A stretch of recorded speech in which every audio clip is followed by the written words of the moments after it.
The B-1B is scheduled for retirement as the B-21 Raider comes into service. Ironically, the bone will head to the boneyard before the plane it was intended to replace, the B-52. The bombers will begin leaving service in 2025, and the last B-1B will likely leave service around 2036. Most of the airframes will be between 40 and 50 years old at retirement. Of course, delays in the B-21 program or changes in the strategic situations could force the Air Force to keep the B-1B around for longer, much as the B-52 has remained in service well beyond a variety of projected retirement dates. When the last B-1B retires, the United States will no longer have a dedicated bomber capital.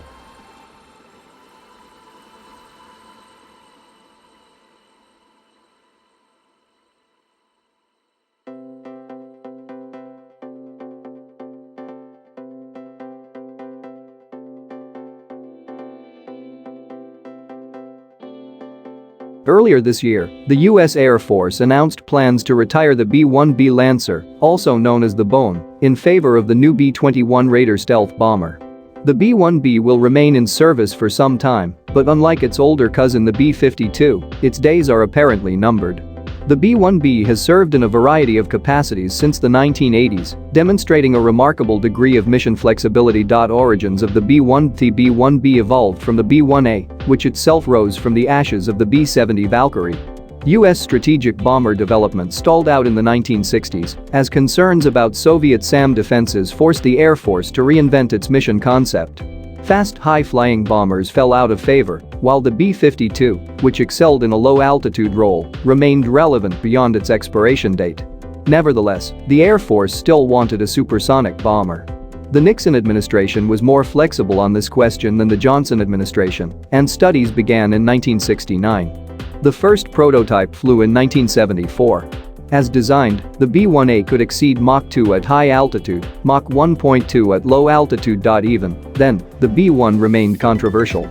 US intel suggested that Soviet radars were improving, making the low-altitude penetration mission riskier. At the same time, the development of short-range cruise missiles offered to make the B-52 a more formidable platform. The Carter administration canceled the B-1A in an effort to cut costs and make the defense budget more efficient. The Reagan administration reversed this verdict. Reagan was more interested in pushing the Soviet Union to its limits. An analysis of the cost of the Soviet air defense network reinforced the idea that a new strategic bomber would put the USSR at a cost disadvantage. The B-1A was reworked into the B-1B, which was slower, somewhat less expensive, and had a smaller radar cross-section. Rockwell built 100 B-1Bs for the Air Force, as well as 4 B-1A prototypes. 66 of the aircraft remain in service.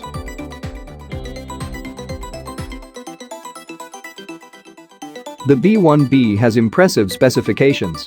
It can make Mach 1.25, although in practice the speed is lower because of altitude and structural stability considerations. It can carry 125,000 pounds of ordnance with a combat radius of roughly 3,000 miles. Its service ceiling is 60,000 feet. In the first decades of its life, the B-1B was primarily a nuclear deterrence bomber. But with the end of the Cold War and the collapse of the Soviet Union, the Bone lost the nuclear mission. By treaty agreement with Russia, the main bomb bay in the B-1B was subdivided into 2 sections, and several other modifications were made. The process began in 1995 and was complete on all remaining aircraft by 2011. Along the way, various updates improved the ability of the B-1B to precision deliver conventional munitions, including advanced targeting electronics and additional fixtures necessary to delivering a large number of bombs. The B-1B sat out the First Gulf War, a conflict which established a new paradigm for the use of air power. Tactical operations could now have strategic effect, a shift that blurred the long-standing distinction between fighters and bombers. The Bone saw its first combat during Operation Desert Fox in 1998, delivering unguided bombs against Iraqi targets. It has since been used in Kosovo, Afghanistan, Iraq, and in Syria against both ISIS and Syrian government targets.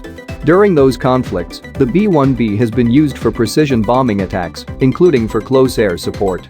Because of its range, it can remain on station for longer than the fighter bombers that the U.S. Air Force, Marine Corps, and Navy employ, although not as long as many drones.